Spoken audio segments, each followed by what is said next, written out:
રાજુલામાં Jafrabad દરિયાળ coastal area માટે યોજાયેલ CRZMની લોક સુનાવણી કરવામાં આવી હતી। આ લોક સુનાવણીમાં પર્યાવરણ કાયદા અને નામદાર કોડના હુકમો મુજબ થતી ન હોવાની ફરિયાદો ઉઠી હતી, જેથી આ સુનાવણી રદ કરવામાં આવી અને તેવી રજૂઆત કરવામાં આવી હતી। આ લોક સુનાવણીના અધ્યક્ષ અને અમરેલી જિલ્લા કલેક્ટર દ્વારા કાયદાને સુસંગત રહીને લોકોના હિતમાં લોક સુનાવણી બંધ રાખવાની જાહેરાત કરવામાં આવી હતી। કલેક્ટર અજય દહિયા દ્વારા નવી તારીખો જાહેર કરવામાં આવશે। ત્યારબાદ લોક સુનાવણીમાં પર્યાવરણ વિવિધ અને એડવોકેટ એવા અરવિંદ કુમાર, અજય શિયાળ અને રામપરા ગામના સરપંચ સનાભાઈ વાઘ સહિત મોટી સંખ્યામાં ગ્રામજનો હાજર રહ્યા હતા।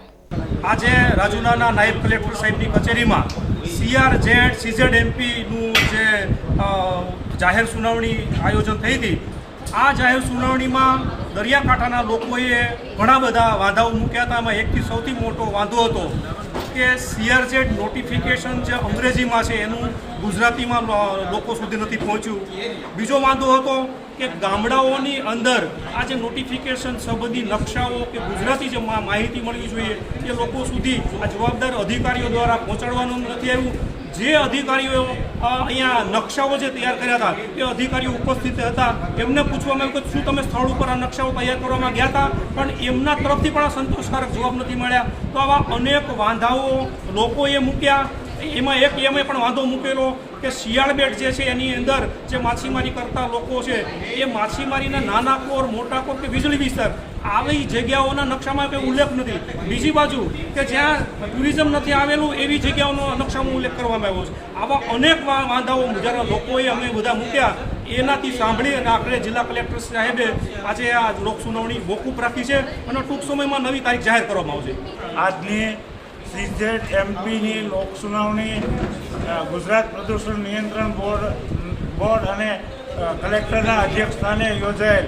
એમાં અમોએ ગ્રામ પંચાયતને અને ગામ લોકોને નકશાઓ જે પહોંચાડવાના હતા એ પહોંચાડ્યા નહીં, અને એ નકશાઓ પણ ઇંગ્લિશમાં હોય અને વેબસાઇટ ઉપર પણ ખૂબ જ મોડું મૂકેલું હોય।